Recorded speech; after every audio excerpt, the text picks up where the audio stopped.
Direitos humanos e cidadania.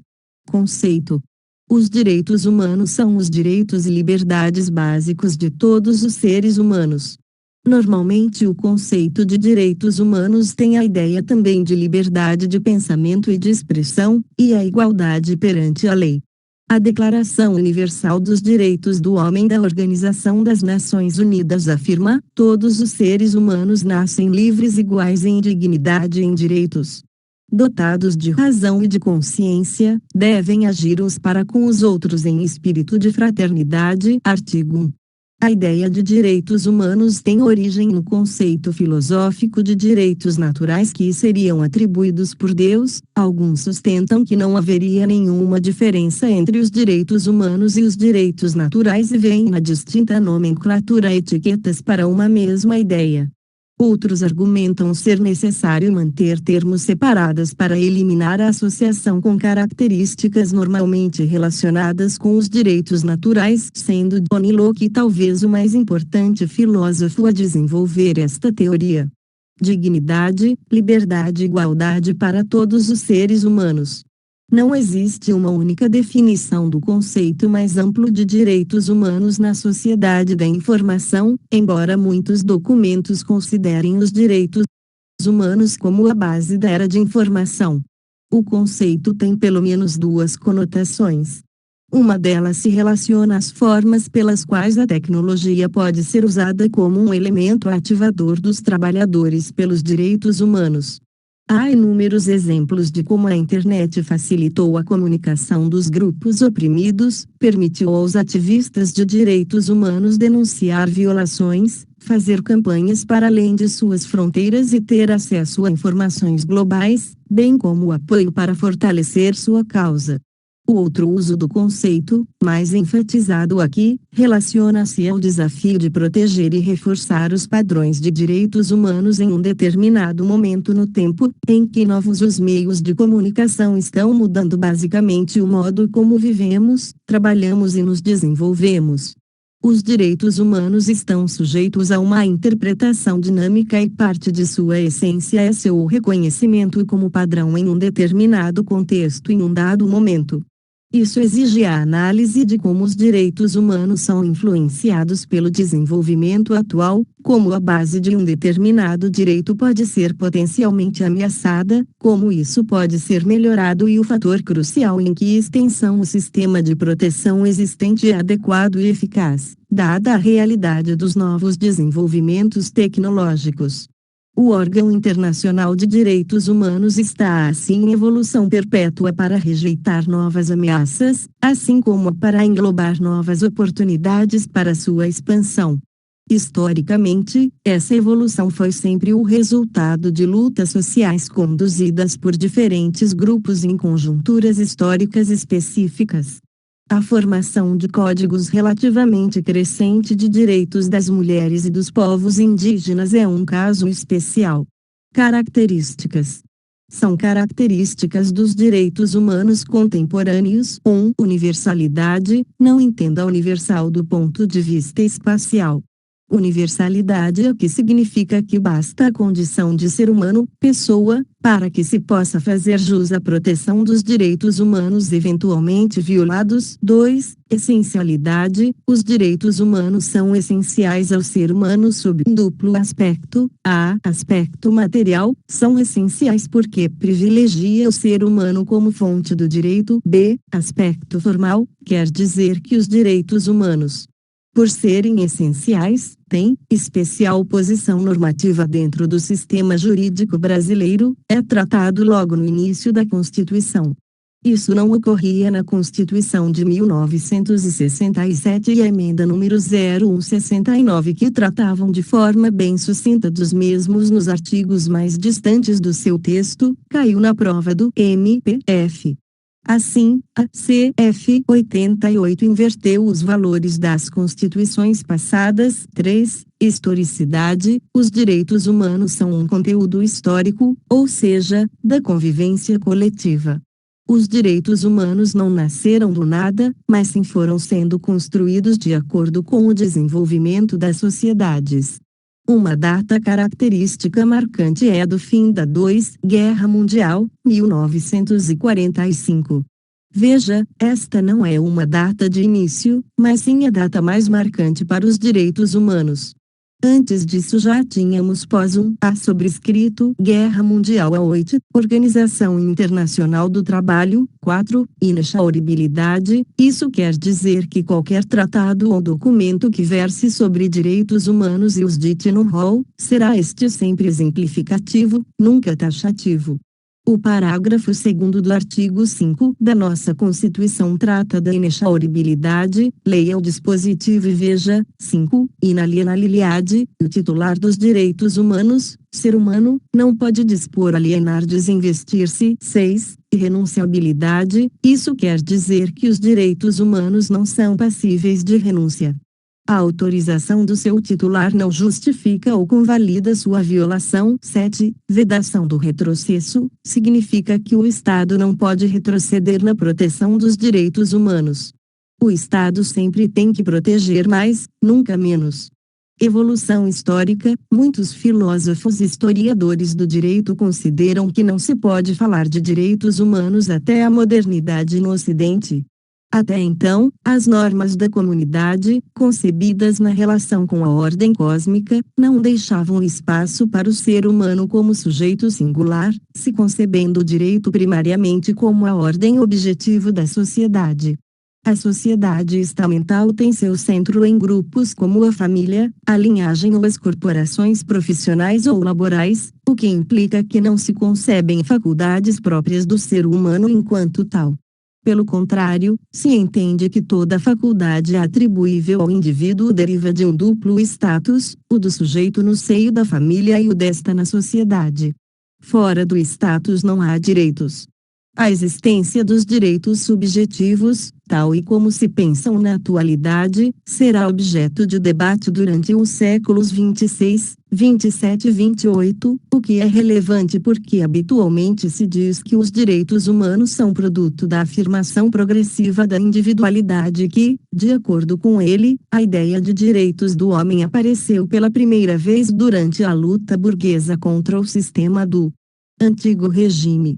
Sendo esta a consideração mais estendida, outros autores consideram que os direitos humanos são uma constante na história e têm suas raízes no mundo clássico, também sua origem se encontra na afirmação do cristianismo da dignidade moral do homem enquanto pessoa.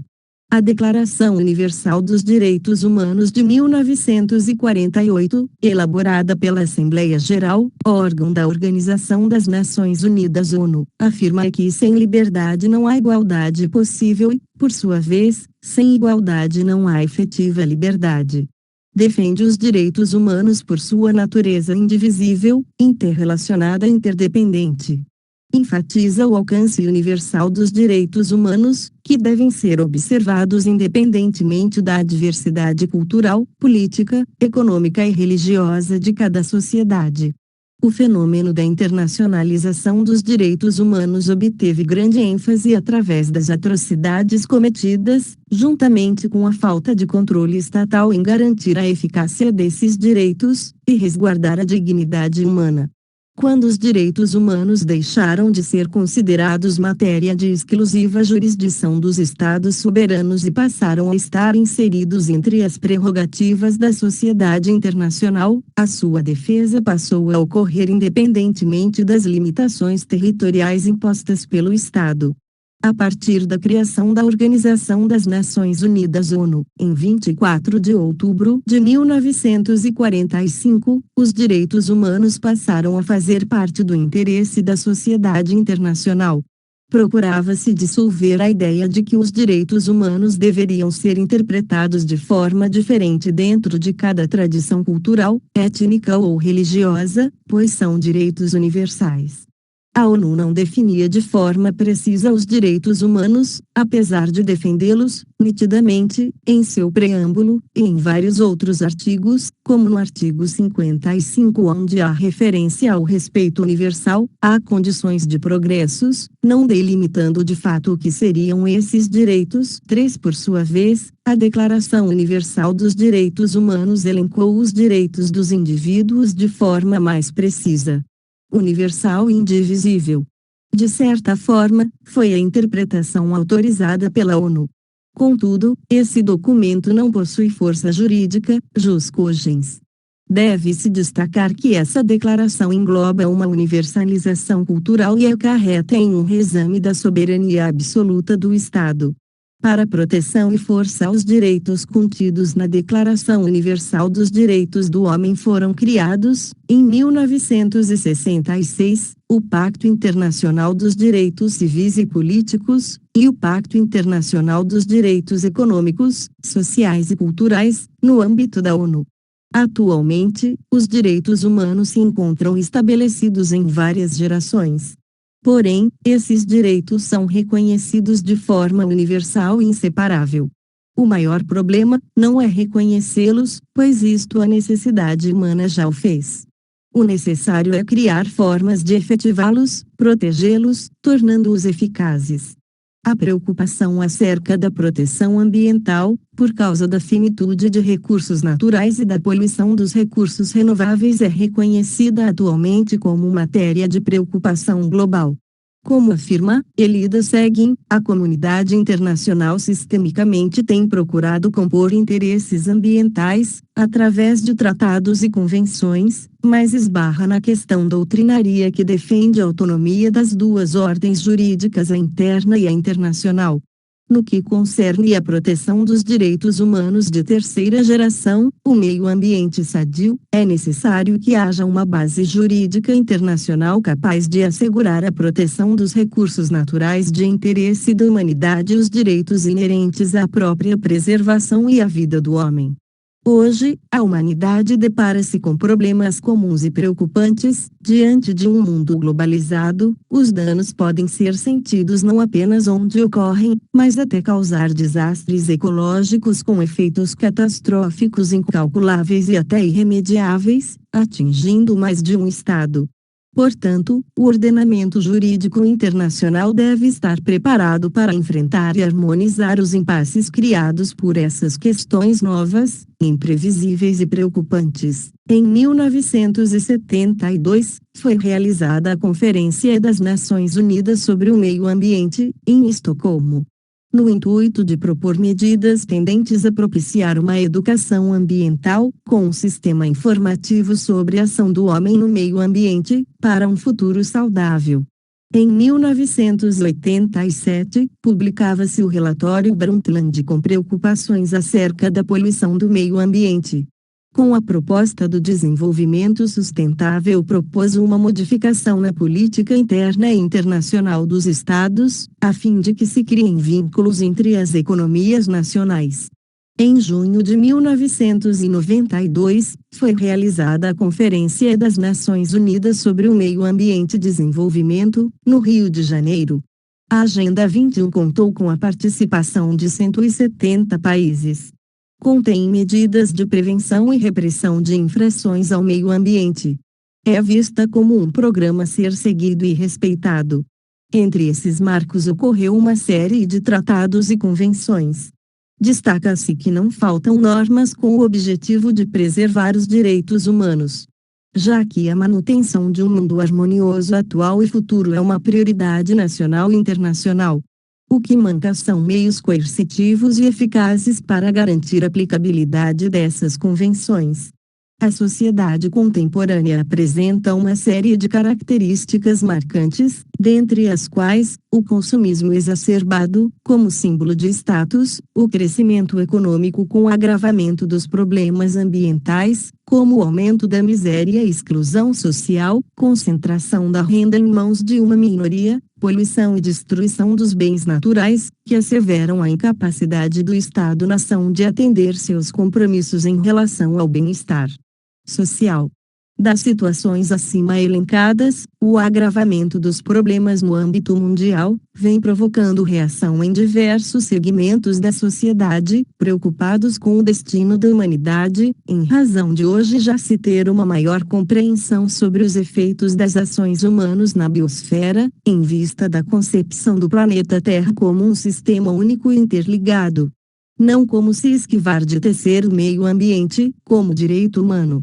O Programa Ambiental da ONU estima grandes danos ao ambiente, alguns sofridos atualmente como a desertificação, a fragilidade ecológica, a escassez de água, a poluição, a erosão, a perda de zonas vegetativas, o aquecimento global, dentre vários outros. 8. Todos esses danos são violações diretas aos direitos humanos, e o reconhecimento internacional não foi traçado apenas como meio idealista. O bem-estar humano, atualmente, é a função principal do Estado. Os problemas atuais ratificam que o Estado não é capaz de solucioná-los sozinho. Essas crises ultrapassam o poder e o interesse estatal. Os efeitos do desrespeito aos direitos humanos são um risco para as gerações futuras. Nesse contexto, não se fala em territórios ou países, e sim em indivíduos, seres humanos.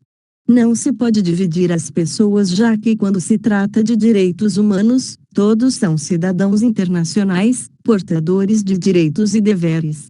Como pesquisa introdutória, não é o seu objetivo esgotar a matéria, mas analisar as bases doutrinárias e legais do tema abordado e, quem sabe, o seu produto servir de contribuição para o desenvolvimento de políticas internacionais de segurança pública, principalmente no que tange aos direitos humanos.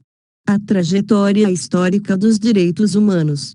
Os direitos humanos nasceram da necessidade dos cidadãos em serem titulares de certos direitos em relação a seu Estado soberano e, posteriormente, em relação à sociedade internacional.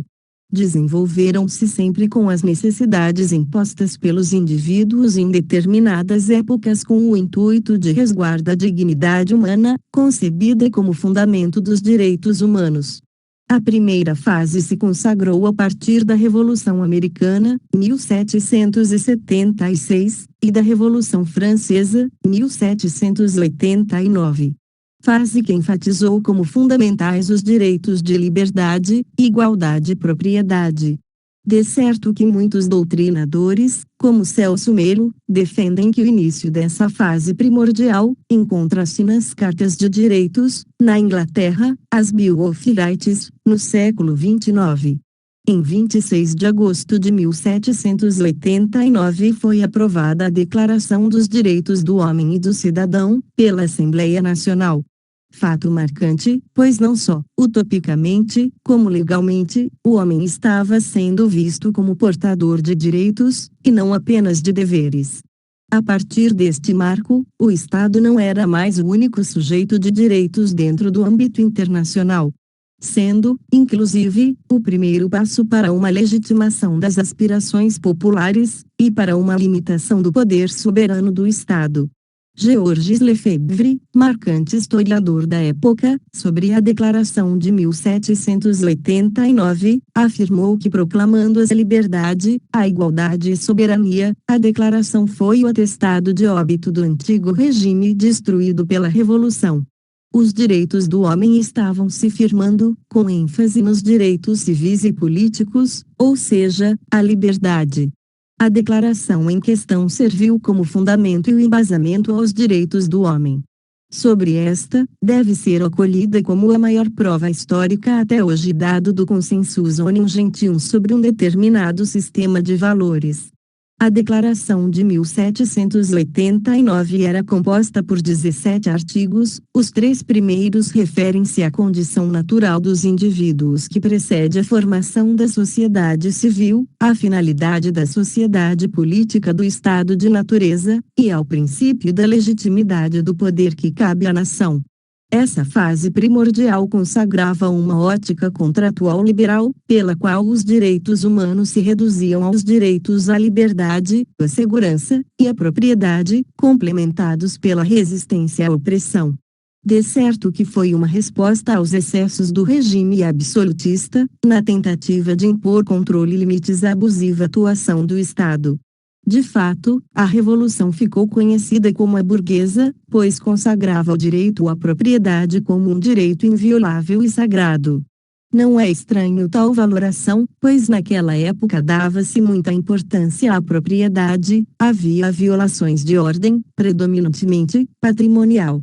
Já a liberdade era definida como o direito de poder fazer tudo o que não prejudique os outros. Por mais que sejam diferentes as realidades, por maior que seja o desenvolvimento humano em todos os sentidos, a Declaração de 1789 conseguiu ser um fato histórico merecedor de destaque, pois que até os dias atuais, os direitos, elencados nessa, ainda são defendidos. Cidadania. A história da cidadania confunde-se muito com a história das lutas pelos direitos humanos. A cidadania está em permanente construção, é um referencial de conquista da humanidade, através daqueles que sempre lutam por mais direitos, maior liberdade, melhores garantias individuais e coletivas, e não se conformam frente às dominações arrogantes, seja do próprio Estado ou de outras instituições ou pessoas que não desistem de privilégios, de opressão e de injustiças contra uma maioria desassistida e que não se consegue fazer ouvir. Exatamente porque se lhe nega a cidadania plena e cuja conquista, ainda que tardia, não será obstada. Ser cidadão é ter consciência de que é sujeito de direitos. Direitos à vida, à liberdade, à propriedade, à igualdade, enfim, direitos civis, políticos e sociais. Mas este é um dos lados da moeda. Cidadania pressupõe também deveres. O cidadão tem de ser cônscio das suas responsabilidades enquanto parte integrante de um grande e complexo organismo que é a coletividade, a nação, o Estado, para cujo bom funcionamento todos têm de dar sua parcela de contribuição. Somente assim se chega ao objetivo final, coletivo, a justiça em seu sentido mais amplo, ou seja, o bem comum. É a prática dos direitos e deveres de um indivíduo, pessoa, em um Estado. Os direitos e deveres de um cidadão devem andar sempre juntos, uma vez que o direito de um cidadão implica necessariamente numa obrigação de outro cidadão. Conjunto de direitos, meios, recursos e práticas que dá à pessoa a possibilidade de participar ativamente da vida e do governo de seu povo. Um cidadão é uma pessoa que se considera em uma fase madura o suficiente desenvolvido para agir consciente e responsavelmente dentro da sociedade. História. O conceito de cidadania tem origem na Grécia Antiga, sendo usado então para designar os direitos relativos ao cidadão, ou seja, o indivíduo que vivia na cidade e ali participava ativamente dos negócios e das decisões políticas. Cidadania pressupunha, portanto, todas as implicações decorrentes de uma vida em sociedade. Ao longo da história, o conceito de cidadania foi ampliado, passando a englobar um conjunto de valores sociais que determinam o conjunto de deveres e direitos de um cidadão. Nacionalidade. A nacionalidade é pressuposto da cidadania. Ser nacional de um Estado é condição primordial para o exercício dos direitos políticos. Entretanto, se todo cidadão é nacional de um Estado, nem todo nacional é cidadão. Os indivíduos que não estejam investidos de direitos políticos podem ser nacionais de um Estado sem serem cidadãos.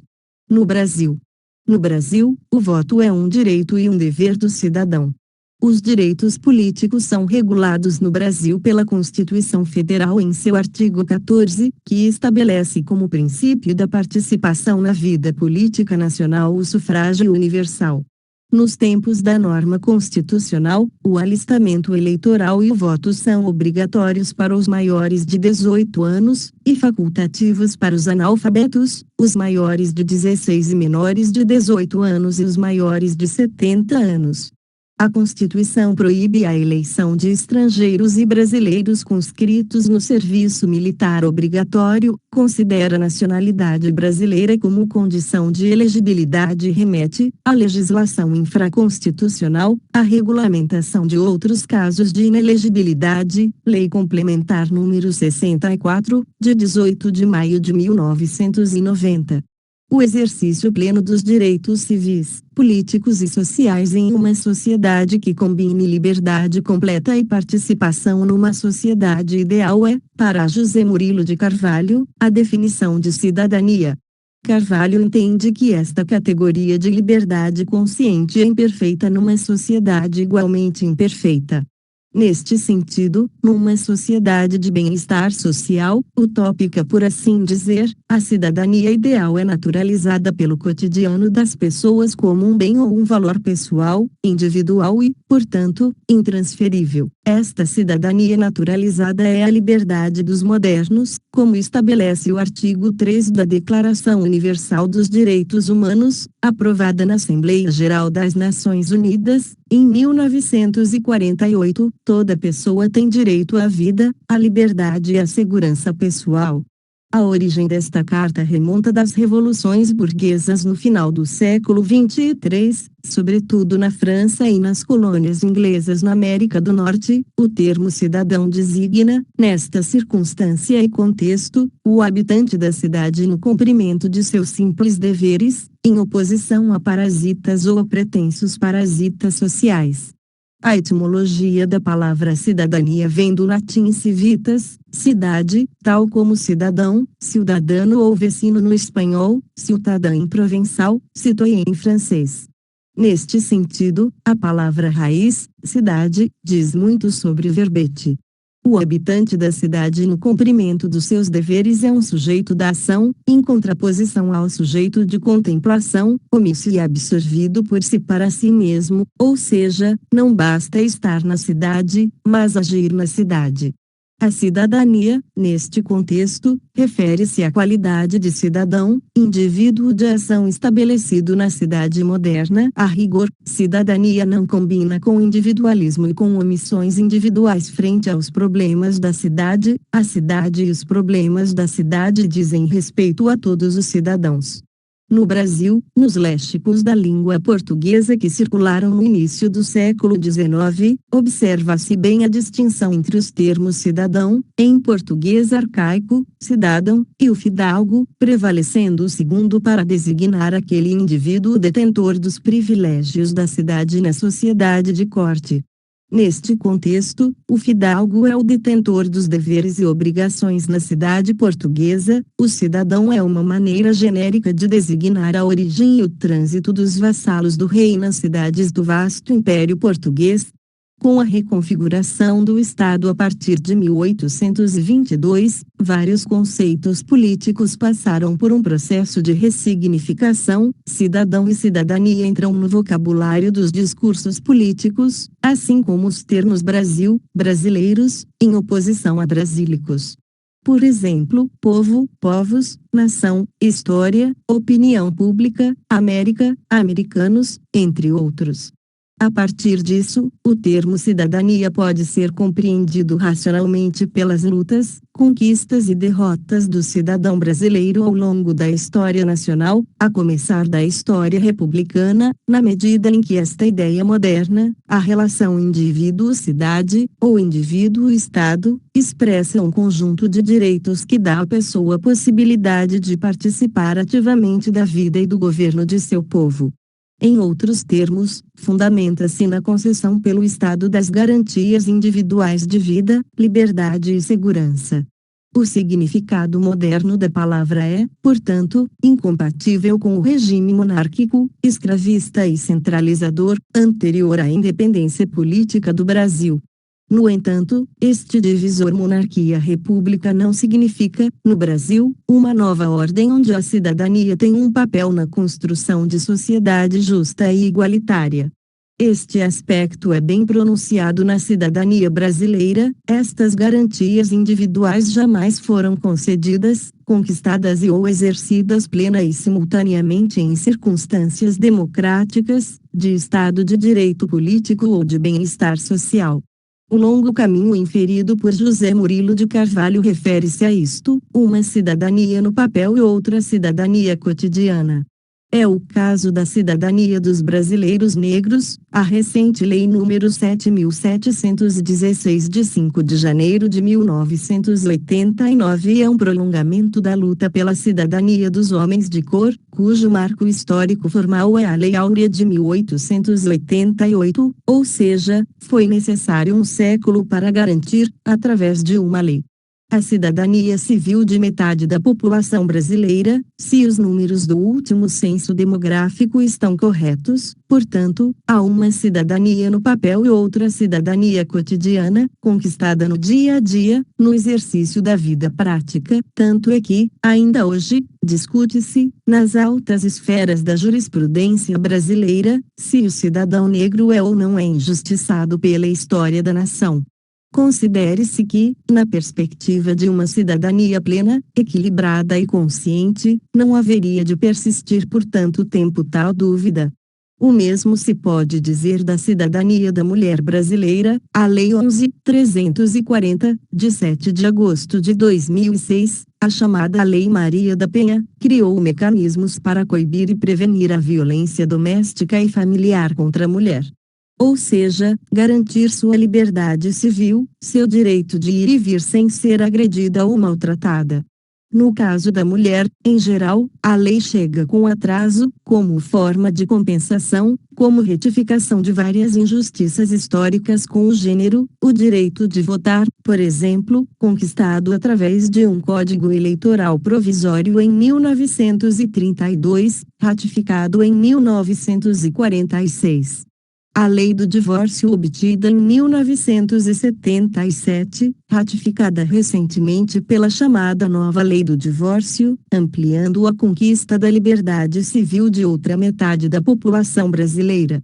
São exemplos de como a cidadania é conquistada, de forma dramática por assim dizer, à custa de esgotamentos e longas negociações políticas. Neste contexto, a lei torna-se o último recurso da cidadania, aquela cidadania desejada e praticada no cotidiano por deficientes físicos, deficientes mentais, homossexuais, crianças, adolescentes, idosos, aposentados, etc. Um caso prático para ilustrar esta realidade cotidiana é a superlotação dos presídios e casas de custódia. A rigor, os direitos humanos contemplam, também, os infratores, uma vez que toda pessoa tem direito à vida, à liberdade e à segurança pessoal. Embora existam leis que visam a reparar injustiças, existe também uma longa história de lutas cotidianas para conquistar estes direitos: o direito à liberdade de expressão, o direito de organizar e participar de associações comunitárias, sindicatos trabalhistas e partidos políticos, o direito a um salário justo, a uma renda mínima e a condições para sobreviver, o direito a um pedaço de terra para plantar e colher.